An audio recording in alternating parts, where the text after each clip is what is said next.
യുദ്ധത്തിൽ നിന്ന് പിന്മാറാനുള്ള വഴികൾ തേടി US സൈനിക മേധാവി. ഇറാനുമായുള്ള യുദ്ധത്തിൽ നിന്ന് തലയൂരാനുള്ള നീക്കത്തിൽ ട്രംപ് ഭരണകൂടം. നിലവിലെ സംഘർഷം ലഘൂകരിക്കാനും ഇറാനുമായുള്ള യുദ്ധത്തിൽ നിന്ന് പിന്മാറാനുമുള്ള വഴി കണ്ടെത്തണമെന്ന് US joint chiefs of staff chairman Dan Caine Trump ഭരണകൂടത്തിലെ മുതിർന്ന ഉദ്യോഗസ്ഥരോട് സ്വകാര്യമായി ആവശ്യപ്പെട്ടതായാണ് റിപ്പോർട്ട്.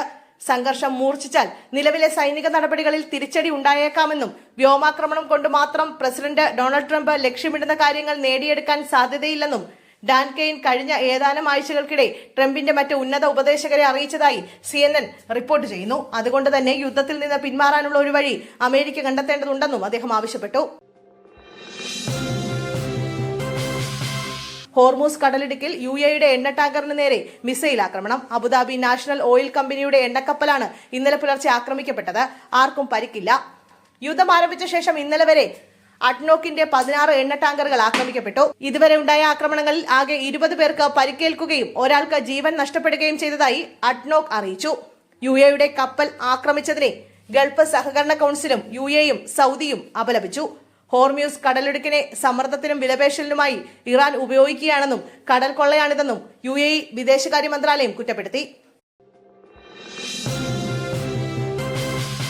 തമിഴ്നാട്ടിലെ ക്ഷേത്രങ്ങളിൽ VIP ദർശനത്തിന് നിയന്ത്രണം.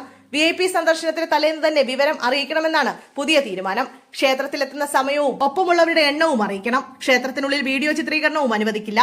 സിനിമാ താരങ്ങൾ, രാഷ്ട്രീയ നേതാക്കൾ തുടങ്ങിയവർക്കും ബാധകമെന്ന് ദേവസ്വം വകുപ്പ് വ്യക്തമാക്കി. സാധാരണക്കാരായ ഭക്തർക്ക് തടസ്സമുണ്ടാകാതിരിക്കാനാണ് പുതിയ നിർദ്ദേശങ്ങളെന്ന് സർക്കാർ അറിയിച്ചു. ക്ഷേത്രത്തിനുള്ളിൽ ഫോൺ നിരോധിച്ചു. റീൽസ് ചിത്രീകരണം പരിധി കടന്നതോടെയാണ് നടപടി. ക്ഷേത്രത്തിന് പുറത്ത് ഫോൺ സൂക്ഷിക്കാൻ ക്രമീകരണം ഒരുക്കും. ഇതിനായി 5 രൂപ ഫീസ് നൽകണം. സെപ്റ്റംബർ 1 മുതൽ പ്രാബല്യത്തിൽ വരും. അതിനു മുമ്പ് എല്ലാ ക്ഷേത്രങ്ങളും ക്രമീകരണം ഒരുക്കണമെന്നും ദേവസ്വം ബോർഡ് അറിയിച്ചു.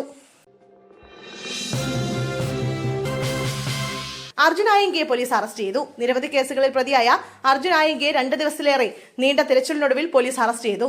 കണ്ണൂരിലെ ഒളിത്താവളത്തിൽ നിന്ന് പോലീസ് ഇയാളെ പിടികൂടിയതായെന്നാണ് വിവരം. ഉത്തരമേഖല DIGയുടെ നേതൃത്വത്തിലാണ് പോലീസ് സംഘം. കണ്ണൂർ നഗരത്തിലെ ഒരു അപ്പാർട്ട്മെന്റിലാണ് അർജുൻ ഒളിവിൽ കഴിഞ്ഞിരുന്നത്. സുഹൃത്തായ മറ്റൊരാളും ഇവിടെ ഉണ്ടായിരുന്നു. പോലീസ് എത്തിയതോടെ അർജുൻ ഓടി രക്ഷപ്പെടാൻ ശ്രമിച്ചെങ്കിലും സാധിച്ചില്ല. കണ്ണൂരിലെ കേസിൽ അറസ്റ്റ് ചെയ്ത ശേഷം അർജുനെ എറണാകുളത്തേക്ക് മാറ്റിയേക്കും. ക്രമസമാധാന ചുമതലയുള്ള ADGPയുടെ നിർദ്ദേശപ്രകാരമായിരിക്കും തുടർ നടപടികൾ.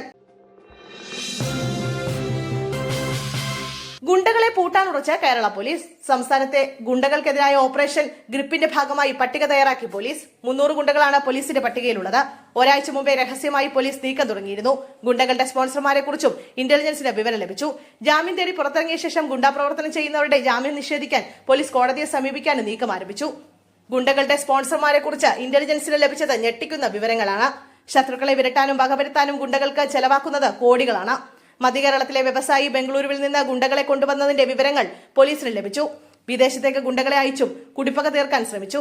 സംസ്ഥാനത്തെ മയക്കുമരുന്ന് മാഫിയകൾക്കെതിരെ ഓപ്പറേഷൻ തൂഫാന്റെ മറവിൽ കൊച്ചിയിൽ നടന്ന ഗുണ്ടകളുടെ സംഗമത്തെക്കുറിച്ചും പോലീസ് അന്വേഷണം തുടങ്ങിയിട്ടുണ്ട്.